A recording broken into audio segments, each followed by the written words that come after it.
So they've got constant heat, and that heat is actually drawing up, so it's really quite wet in that room. It's not dripping wet. It's not like it's a tropical garden or anything like that. It's not like the Eden Project in England, which they've got these huge domes over tropical gardens. It's the most wonderful, wonderful sight. But they, you walk in there and it's like Belize or Singapore or somewhere like that. You don't need it quite as bad as that. And we've got the same light, either natural light or fluorescent light. A lot of the fluorescent lights come with these reflectors, which are very useful because they actually spread the light more for you. Because otherwise you've got your two tubes and your poor little plants are getting only that space, that light directly. And as I say, your light actually, when they're very small, should only be about 2 inches above the actual seedlings, because otherwise it's going to draw them upwards and they're going to get very leggy. So, and then you lift it as they grow, you lift your lights up slightly. So potting on, this is what we're talking about. When the two real leaves are grown, slightly deeper, especially with tomatoes. Tomatoes, plant them somewhat deeper because they are going to grow what's known as adventitious roots, those little funny little roots that come out the side of the plant. If you plant those further down, down, down, down, they will grow bigger roots, and they will grow a better plant. Try and grow them in single units, either these pots or the square pots in the 15 pot trays.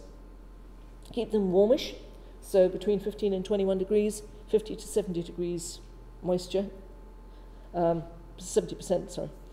Keep them moist, and when you're watering, don't take cold water straight out of the tap. Now, if you've got teeth like mine, if I drink really cold water, I go, ow! Well, your plants are going to do the same. Use slightly warmed water. You don't want it boiling hot because you're going to kill them. That's the best way to kill weeds in a pathway. Boiling, salty water. Pour it on the weeds in the pathway, they're gone.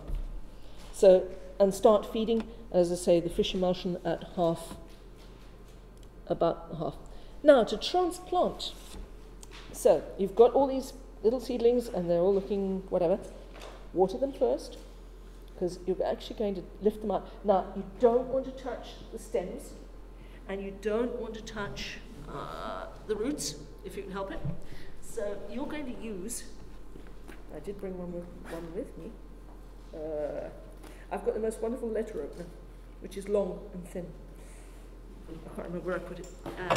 It's somewhere here. Anyway, you're going to use something like either a popsicle stick, or a letter opener, or a screwdriver, flat blade screwdriver. And you're going to dig these little plants out, and you're going to carefully split the roots up, and you're going to pop them in the new pot. Now, if you've got something with rather long roots, now I was transplanting some of these Egyptian walking onions the other day. Now they're amazing. They actually grow like a bunching onion, and then in the summer they will produce a head which has got a whole lot of little bulbs on top of it, and then they just flop over. That's why they're called walking onions, because they flop over and then they'll grow and then they'll flop over again, and they actually walk down your driveway or your plot. I was transplanting some of those the other day, and I'd left them rather a long time, and they had roots about that long.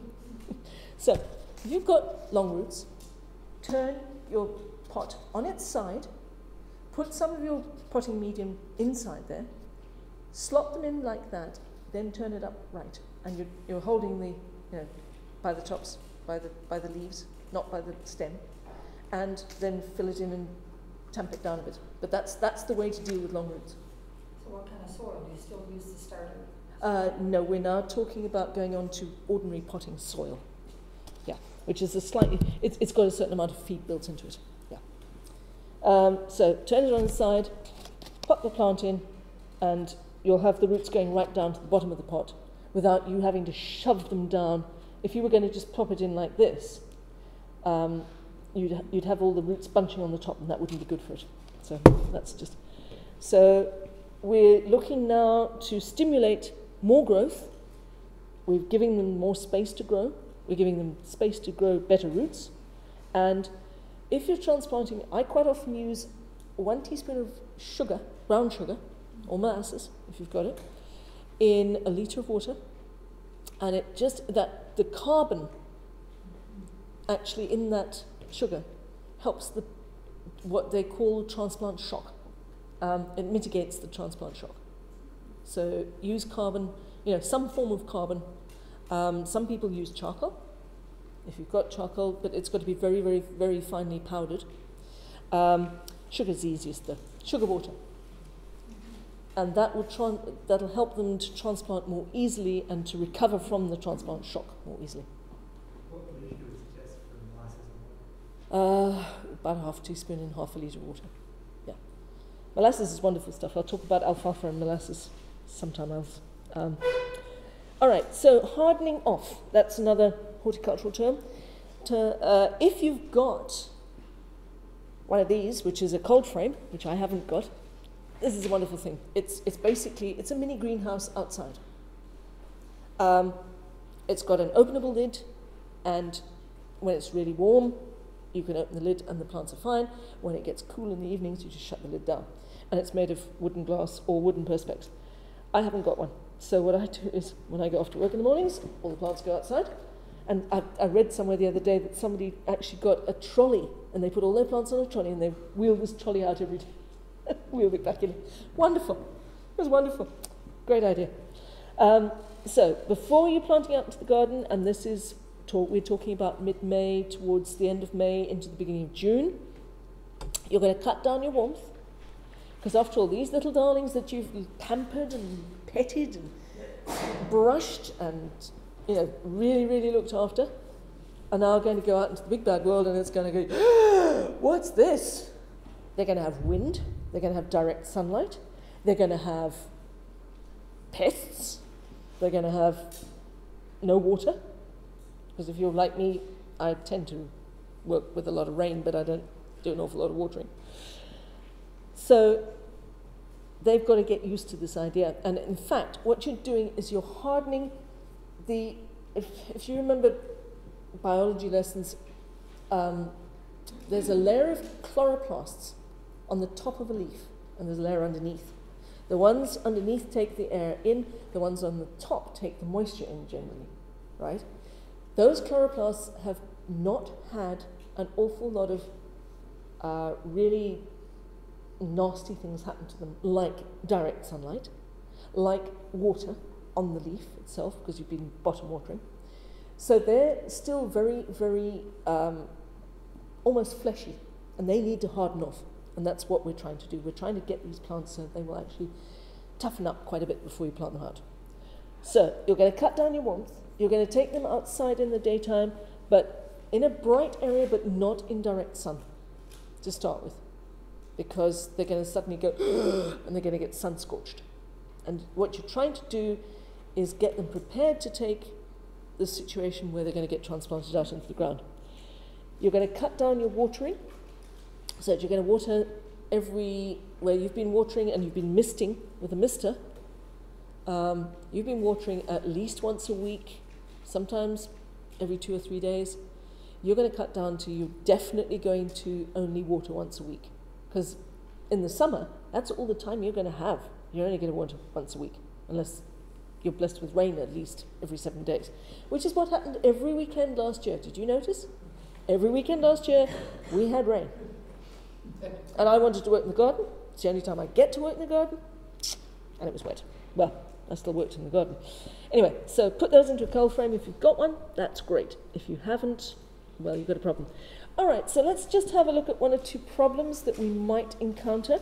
If you're getting, especially things like cucumbers, tomatoes, chard. If the leaves are starting to curl under, you're overfeeding. Those leaves are either going to grow straight up or they're going to grow straight out sideways. If they're starting to curl at the edges, you're overfeeding. If they go yellow at the edges, you're either overfeeding or you've got a magnesium deficiency. Now, the quickest way to sort out magnesium deficiency, Epsom salts. You can buy it at barn in bulk. Yes. Poor plants. That's right, they don't have the same situation as we do. But Epsom salts is almost pure magnesium, so that's good. Leggy plants, they will be probably overcrowded. They might have not enough light, or they might be too hot. because they're stretching. Or, so, there you have it. So, give them a bit more space, give them a bit more indirect light, and take them into a cooler area. Leaf discoloration can be mineral deficiencies, and I can't go through the whole lot. It's known as chlorosis, C-H-L-O-R-I-S-I-S, chlorosis.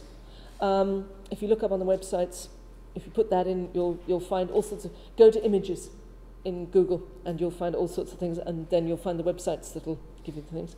Mold is generally poor drainage. Now, the trouble with the Jiffy pots is that a lot of these Jiffy pots you actually buy, and they haven't been actually really pulled through at the bottom. So you must make sure that you've got some good drainage holes in the bottom of your pots, any type of pot that you use. So if you're using milk cartons, make sure that you've got proper drainage. If you're using tins, make sure you've got proper drainage. These, just make sure that you poke through with a finger or a pen or something like that. Make sure that these have got, and then you can put them on plastic trays of some sort. Damping off is the fungus that I've told you about. And if they've got small roots, if your little plants, when you transplant them, they've only got little tiny roots, there are all sorts of problems. It's mostly that they've not had enough food and they've not had enough space to grow decent sized roots. That is normally about the right size to take the plant so that it will be ready for transplanting. So about a 3-inch diameter here. Those are mostly. The bigger seeds like your squashes, your cucumbers and some of your tomatoes, I would even get slightly bigger pots than these. But this is the sort of standard pot for most of the seedlings that you're going to grow.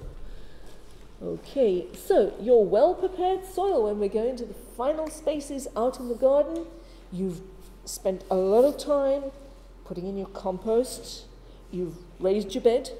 Raised beds are wonderful. They've done a study recently, the Rodale group, and they have worked out that you can increase your yield of your potatoes and whatever else, all your vegetables, by about 70% if you use raised beds, especially in our cold northern climes. Your raised beds should be up to about 9 inches high. They get warmer quicker. They've got looser soil, and you can feed them more easily, and you don't get as many weeds, and those 4 factors will create just absolutely wonderful growing conditions for vegetables. Talking about the ones that you actually make with the frame and everything? You don't have to use the frame. Just build it up out of the soil. Don't grow. The soil up. Yeah, build the soil up. Yeah. Did you say 9 inches in height? Unless you're doing carrots, yes, carrots and parsnips. About 9 inches is optimum. You know, if you're doing carrots and parsnips, take it up to 12, 15 inches, and then you'll get a lovely long carrot. You really will. You get a fabulously long carrot. But best variety of carrots to grow around here is the Touchon type, which is the short one, the short little stubby job, because they grow easily, because we've got so much rock. Well, I've got so much rock at home, I know this garden doesn't have, but I've got an incredible amount of rock at home, and of course go down 9, 12, 15 inches bedrock. So I have to grow the short stubby ones. So, yeah. Touchon, T-O-U, touch on, T-O-U-C-H-O-N. Yeah, or the Nantes carrots, which is the French ones, N-A-N-T-E-S.